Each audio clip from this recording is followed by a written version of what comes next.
वैसे संसद में 5 दिन से जारी गतिरोध के बीच सरकार ने आज एक उपलब्धि तो हासिल की है।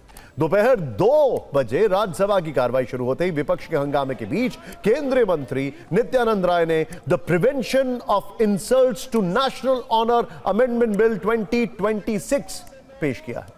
इसे वंदे मातरम बिल के नाम से भी जाना जाता है।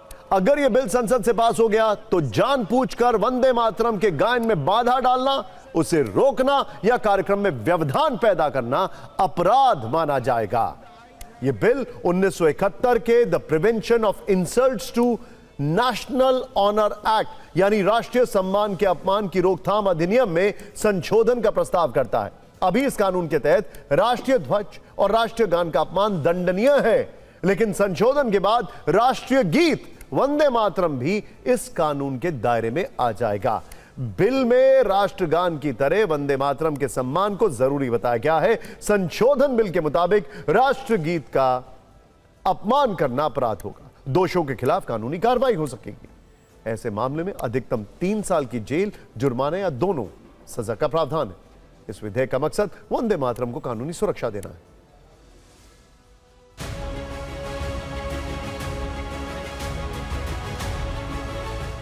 प्रस्ताव करता हूं कि राष्ट्र गौरव अपमान निवारण अधिनियम 1971 का संशोधन करने के लिए विधेयक को पुनर्स्थापित करने की अनुमति दी जाए।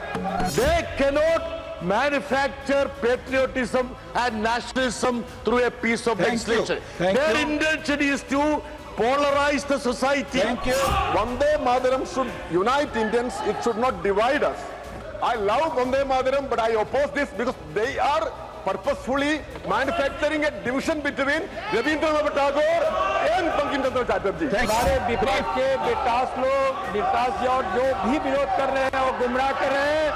24 जनवरी 1950 को माननीय डॉक्टर राजेंद्र प्रसाद जी ने कहा था कि राष्ट्रीय जनगणमन के सम्मान ही सम्मान दिया जाएगा। राष्ट्रीय गान, राष्ट्रीय गीत को देखिए, राष्ट्रीय गीत वंदे मातरम के रचयिता बंकिम चंद्र चैटर्जी थे।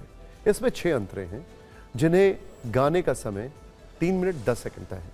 ये मूल उपन्यास आनंद मठ में प्रकाशित हुआ था, जो बांग्ला भाषा में लिखी गई थी। कोलकाता में पहली बार इसका गायन 1896 में हुआ था।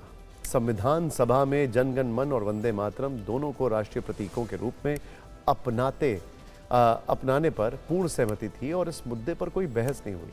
आपको बता दें कि 24 जनवरी 1950 को डॉक्टर राजेंद्र प्रसाद ने संविधान सभा को संबोधित करते हुए कहा था कि आज़ादी की लड़ाई में अहम भूमिका निभाने के कारण वंदे मातरम को भी राष्ट्रगान के बराबर का दर्जा मिलना चाहिए और उसे भी उतना ही सम्मान दिया जाना चाहिए।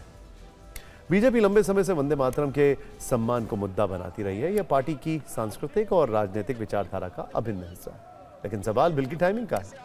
पेपर लीक की पर चौतरफा गिरी सरकार ने वंदे मातरम का कार्ड खेला है। शायद बीजेपी सांस्कृतिक राष्ट्रवाद की पिच पर विपक्ष को पछाड़ने की तैयारी में है, जो पेपर लीक को लेकर इस वक्त आक्रामक है। अगर विपक्ष बिल का विरोध करता है तो बीजेपी उसे राष्ट्रगीत विरोधी ठहराने का नैरेटिव बना सकती है, लेकिन संसद के मौजूदा मिजाज को देखते हुए सहमति की गुंजाइश कमी नजर आ रही है।